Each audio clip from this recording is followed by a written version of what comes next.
within each human being, there's three main parts, right? So this is the physical body, this is our pranic body, our breath, and our Atma Tattva, our soul, so divine immortal essence. We take care of all three in absolute, balanced amounts.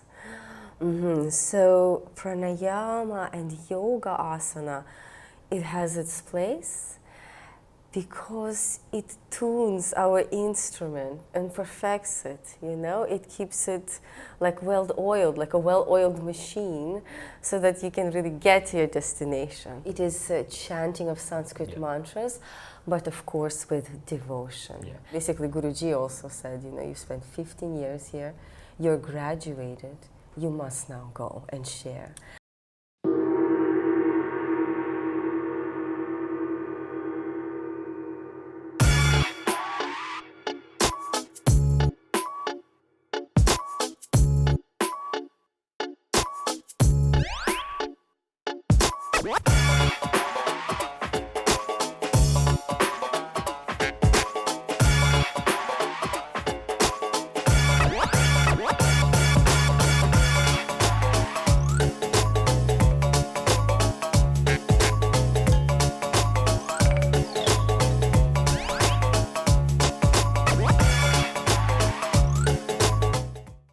Welcome to this new episode, and today I am here with Dhairya. How are you? Good, thank you. Very nice. So Dhairya is a high priestess and a spiritual guide. She learned many years in the Himalayas, so it's very interesting for me to learn more about this. First of all, I'd like to ask you, what is your story in life? I was born in Kazakhstan. So, from a very young age, I was interested in spirituality and often had a certain connection that was very rare at that age. So, unfortunately, I was not able to find any sort of knowledge as such. And as I moved to Canada and grew up there, went to university to study psychology. And it was about when I was 17 years old that I felt very, you can say, a powerful experience of divine bliss. So, yes, it was, causeless bliss. And really, I just sat for 10 minutes without even knowing how to meditate. And of course, that experience then changed my life. So I always wanted to find out higher truths in life, things that are not maybe shown on TV or taught in the universities. So this brought me on a very long journey to India, and this is where I found my guru and also the answers to my questions. Very nice. So 17, when you had this mystical experience that just came to you, kind of, yes? And you said also that you were born in Kazakhstan, but then you moved to Canada. Yes. So can you tell us a little bit more about your upbringing? I mean, what kind of family you come from? Yes, sure. So my family is very simple, and my mother was a legal assistant, my father an engineer. My sister went into the sciences, so like biochemistry and etc. And I went into spirituality. So we all sort of took our own paths. And growing up in Canada was wonderful because it's a very open, multicultural country. So it's also very beautiful, Vancouver, and that also helps. So I felt it was a very beautiful place to grow up, but it was missing this, the spiritual essence. Materially and physically completely comfortable, first class, but that which I was yearning for, it actually did not have at that time. So I had to travel and I had to search for that. Very nice. So you said you studied psychology and then you started traveling just straight after? Yes, so I was about 18 years old and already in second year of university. And this is where I was really searching for the key to human happiness. I myself having experienced that bliss of meditation and then boom, going back into society and, into university and all of that worldly knowledge Also, I was modeling, so it was like a very, very superficial, materialistic lifestyle. And that brought me no happiness, actually, at all. So the best cars, the best boyfriends, the best universities, it all just seemed so meaningless and empty. And I remember as an 18-year-old, all I wanted to do was just go to the forest and meditate 24 hours a day. I would even say that to my mother. So ultimately, eventually, she gave me the green light and said, listen, drop out of your university and go to India where your heart is calling you and find your truth. Yes. Oh, well, that's very nice of your mom as well to have a supportive mother. That's also useful, right? Exactly. Because of course, many people would consider your choice quite non-mainstream, quite alternative, and Yes. I love that. Obviously, I'm a kind of guy as well, in a way or another.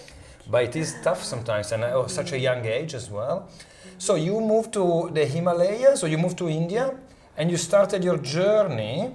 Can you describe, how was this journey? What were you looking for exactly? After experiencing that bliss, and thereafter going into a bit of a depression, you may say, where nothing could compare to that bliss. So I thought, it was almost like a purely hedonistic approach, I must admit. That point of time, I just thought, what is the source of this bliss? I didn't smoke anything, I didn't drink anything, I was just sitting with my eyes closed, and all of a sudden it was just flowing through my whole body, right? So, and how can I always remain in that bliss? These are my two questions, right? So, I didn't know where to go in India. I just knew that it's a land of ancient knowledge where they were somehow able to preserve it.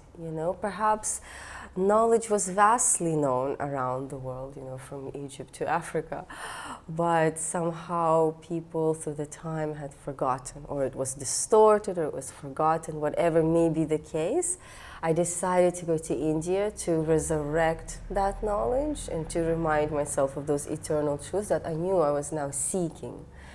So this brought me on a journey from Kerala to Kashmir, throughout all the Indian Himalayas, into Tibet and even Nepal. I searched far and wide for about a year and a half, living with different masters and gurus in their ashrams and really taking their knowledge, sincerely. And there was always a point of time when I felt like, okay, it's time to move on. So from Amma, Sai Baba, Pondicherry, Shivananda, so they're all, even Osho, all were at some point of time great guides, and their knowledge kind of opened up each petal of myself and continued to guide me further. So until I finally found my guru in the Garhwal Himalaya, which is actually quite near Rishikesh. A lot of people know Rishikesh. So there we live halfway up a mountain stands our ashram, and yes, through a train of miraculous events, I was able to find him. And then I was there ever since, about 15, 16 years. Wow. So when did you know that this teacher was the one you were looking for? How long did it take you to realize that? I think to answer that question, I will actually have to go into the story of how I met him, right? Because, wow. All right. Well, it happened, you see, this is not the first lifetime, right, that we live upon this earth. So our story begins before the birth of this body. And it just so happens that whatever friendships we form in a previous incarnation, they sort of dictate what happens thereafter. This is what is called the law of karma.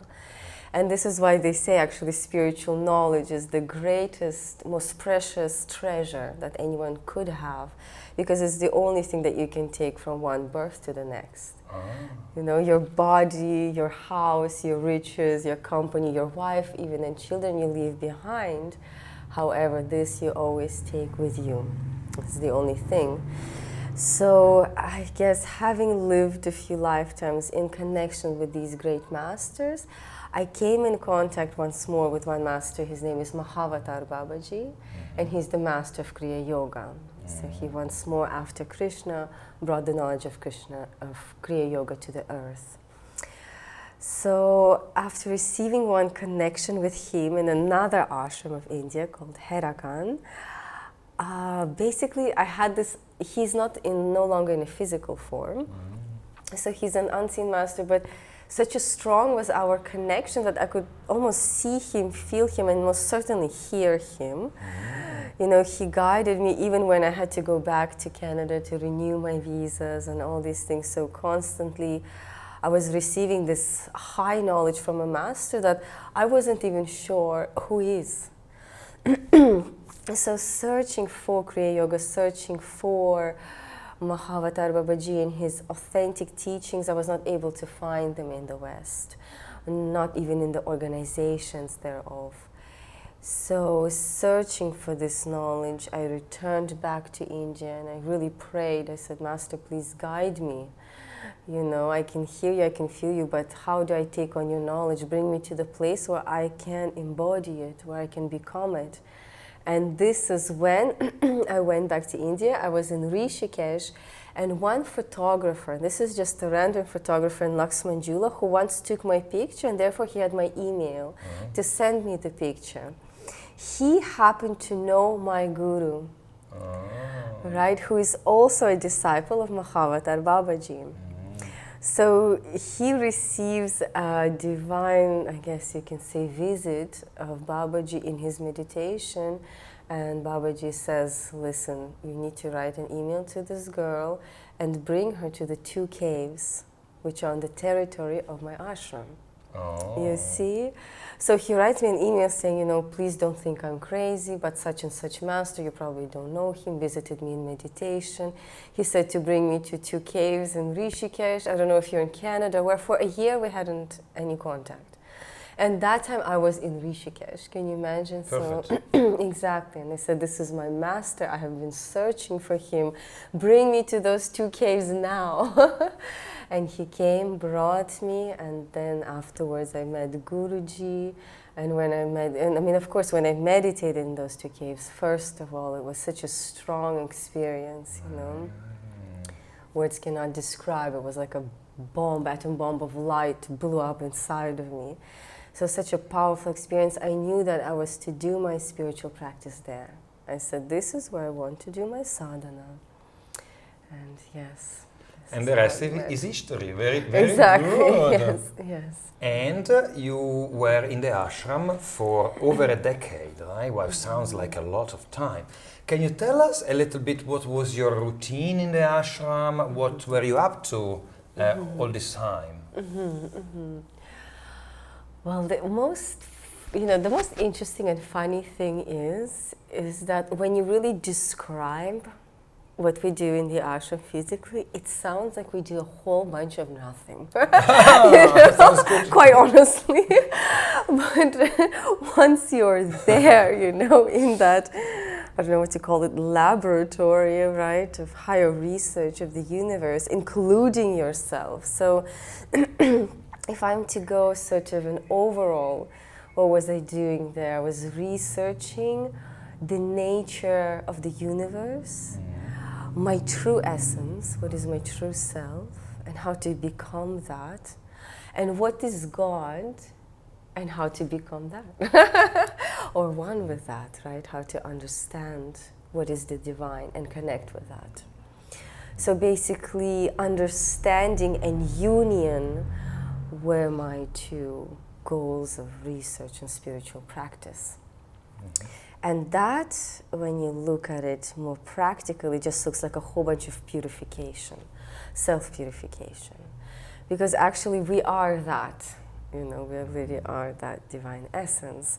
It's just all the things that maybe were pasted upon us or that we believed about ourselves, that has to be just cleaned and purified and washed away.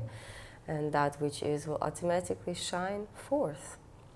Okay, that's what Kriyas is. So actually, yes, the true Himalayan, like the true spiritual path, I don't even want to call it Himalayan. I believe it's just a universal path of every religion, whether Christianity or Islam or Buddhism.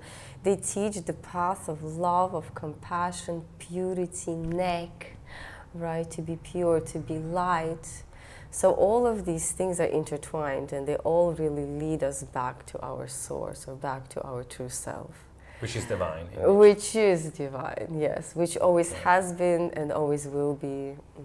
So, would you describe your time, your practice there, more of a meditation practice where you just sit with your eyes closed, or you do like pranayama style of exercises, any other techniques? Right. So you see, basically, within each human being, there's three main parts, right? So this is the physical body, this is our pranic body, our breath, and our Atma, Tattva, our soul, so divine immortal essence. So in Himalayan yoga and the practice of that ancient spirituality, we take care of all three in absolute, balanced amounts. So pranayama and yoga asana, it has its place, because it tunes our instrument and perfects it, It keeps it like well-oiled, like a well-oiled machine, so that you can really get to your destination, Okay. Faster and easier. So then there's, for example, bhakti or devotion. So these are the ceremonies that we do. Coming back to more like of the practical side of the daily schedule, 6 a.m. and 6 p.m. we have Vedic ceremonies, also 7 a.m. and 7 p.m. in different temples of the ashram. Okay. You sing, chant, or is more like devotion and prayer? Yes, so it is chanting of Sanskrit mantras, but of course with devotion. Yeah. And that is also extremely purifying to the heart, extremely divinizing and connecting you again to the source. So through that, in between that, we do a bit of meditation, a bit of selfless service. So anything from sweeping to cleaning to teaching and things like that. Karma yoga. Karma yoga. There we go. Karma yoga, bhakti yoga, hatha yoga, dhyan yoga. So sitting with Guruji, meditating. Okay. And you say that through these practices, the day goes very fast. Because you were able to stay there for so many years because obviously you enjoy your time there. You liked it, right? Otherwise, you would have not stayed for so long. Yes, it would be amazing. There were times I would be staying for years, and so my family would visit me in the Himalayas. It's a very austere lifestyle, right? So sometimes not enough food or nutrients. So we slept on the floor, things like that. Meditating in caves. So I think the soft, mother's heart, she would come there every once in a couple of years and take me to some vacation, to some 5-star resort somewhere in Goa. And you wouldn't believe, I remember there was one time, I think almost a week or almost 11 days had passed in that 5-star resort. And I remember I was so, to say not enjoying it would be a great understatement, And I came to my mother at some point in time and I said, Mama, either we're going back to the Himalayas right now, like today, or you're going to take my dead body back to there. Because I thought I'm just going to lose my breath. Because it wasn't even that I got so used to the atmosphere. It also felt like each day, each minute that I'm not there, I'm missing something globally important, of universal importance, So the guru that I have, he stays so far away from commercialism, publicity, all of this, Even to me, he didn't want to give knowledge in the beginning, even though I was destined. At first he's just like, listen, I'm not a guru, because I'm like, please be my guru. He says, listen, I'm not a guru, I'm just a researcher. This is my laboratory and I'm doing some high-level work here. You want to learn? Sit quietly. Learn by observation and control your mind because your thoughts are disturbing my work. And I'm like, okay. Amazing. Yeah. And then after all this time, you were sort of, you were ready to go back to the world. Or how did you, why did you decide, first of all, to leave this blissful place? Yes. Oh, believe me, the first time it was not I who decided. And it was actually quite a long time ago. You see, from about 2011 was the first time I was sent on the first world mission. So my guru and master early on had decided that I'm also a teacher, a guru, and that I must now pass this knowledge. Even when I thought I was not ready for that at all.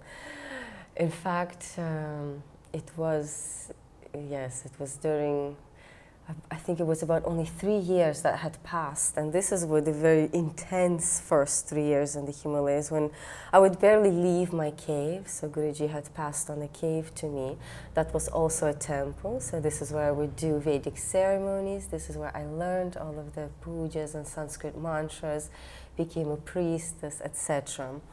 So for about 7 years I was presiding over this cave. And after about 3 years of intense meditating there, Guruji had come into my cave and basically in very short and direct way asked me that, listen, you know, young lady, you've been sitting here for 3 years in bliss and God, you've taken all my knowledge. Now tell me, what have you done for this world or for humanity? Oh, okay. You know, yes. I don't know. My goodness. And I'm like 22 years old. Like, oh, Guruji, you know, thank you, you've given me everything. And yes, I had to say the truth, I've done nothing for this world nor for humanity. And he says, now I give you 3 months, go and change that. Okay, so you started going and so practicing this is with other people. yes, this is when I traveled to Canada and started to teach there, just sharing the knowledge of the Himalayas in a very humble and very kind of traditional way, you know, guru-disciple way, just verbal passing on of this high knowledge. Oh. Very nice, very nice. And then you went back, and now, when was the last time, when did you actually leave for good, as in you decided to leave for good? When was it last time you left? So yes, of course, there were periods of time that I would be in the Himalayas continuously, because I had many duties there as well by then. And it was just this time, so at the end of 2022, and this is actually 2022 was a very important year for me. I had completed my research, so which took over 15 years, you know, to the point of my own satisfaction. And I'm a bit of a perfectionist. So even when my guru was saying, "You're ready, you're serious," I was saying, "No, I need more sadhana." So this year I really felt that sort of also self-satisfaction. I completed a scripture that I've been writing for over 12 years. Oh, okay. So several things came to a close, some victories were won, and I felt ready. And also I felt that the time is ready and humanity is ready to now receive this knowledge in its, you know, full command. Sounds great. You know, I have so many curiosities and questions around the ashram itself, but maybe I'll be lucky enough to go back to India, maybe if it's possible, maybe to visit. Absolutely, most welcome. That would be very interesting indeed. Yes. Obviously, you've been exposed to some very ancient, very beautiful teachings, and now you are, presenting these teachings to the outer world. So not in the Himalayan caves, but actually, in this case, in Koh Phangan. I mean, what kind of journey do you take people through? Because of course, in an ideal scenario, people would have the same level of commitment, the same sort of desire to seek, and they would also spend maybe 10 years in the Himalayas. But many people don't have this predisposition. They maybe have a more conventional lifestyle to a certain extent, but still they need spiritual guidance, right? So what do you do with people that are interested in learning? You know, this reminds me, so before I embarked on this journey, right, out of the Himalayas, basically Guruji also said, you spent 15 years here, you're graduated, you must now go and share. So when I came to terms with that, I was sitting, because as you said, it's not easy to leave the blissful and pristine Himalayas, it is really like a spiritual castle there.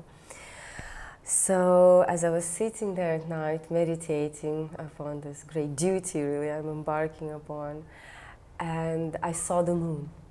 And the moon, I very much connect with the moon, so she's speaking to me and she says, I am you and you are me. Don't worry, you're just to do what I do. Taking this blazing light of the sun, you know, the high knowledge, the high spiritual knowledge of the Himalayan masters, reflected back to humanity, to the world as cool and soothing moonlight. You know, so to be able to transfer the high so that people don't need to spend 15 years in a Himalayan cave going through austerities and being bitten by snakes and scorpions, etc. Yes, overcoming hunger. Like, people have families, people have jobs. So I felt that almost like a pioneer, almost like a bulldozer, I sacrificed many years of my life and my youth to walk the hard path and receive those precious fruits thereof that I can now share with humanity like this, you know, freely, without having to go through all of that. Because the knowledge is the same. Whether you sit in a cave and you become enlightened with it, or you sit with the guru and receive the knowledge and integrate it and practice it, it's the same knowledge. It is the same effect. It is enlightenment or transformation, in other words. So people sit with you and you just you chant mantras together, or you do meditation together? Right. So there's different types of workshops that I do, because the knowledge is so vast, right? So there will be, for example, a 2-hour workshop where I will focus just on the physical techniques, right? The physical practices that also contribute to health, you know, perfect health, which is necessary also. So yoga and pranayama, qigong, breath work, all of these things, they're all one. Then there will be times where I will be teaching more like Vedic ceremonies. Like so the this ritual, is the chanting, pujas, this is the pujas, this is the artis, this is the ancient fire ceremonies, which are very powerful. And thereafter, of course, everybody just naturally goes into a state of meditation. I don't ever naturally teach meditation. I think meditation is something that is taught automatically through all of the other teachings. Okay.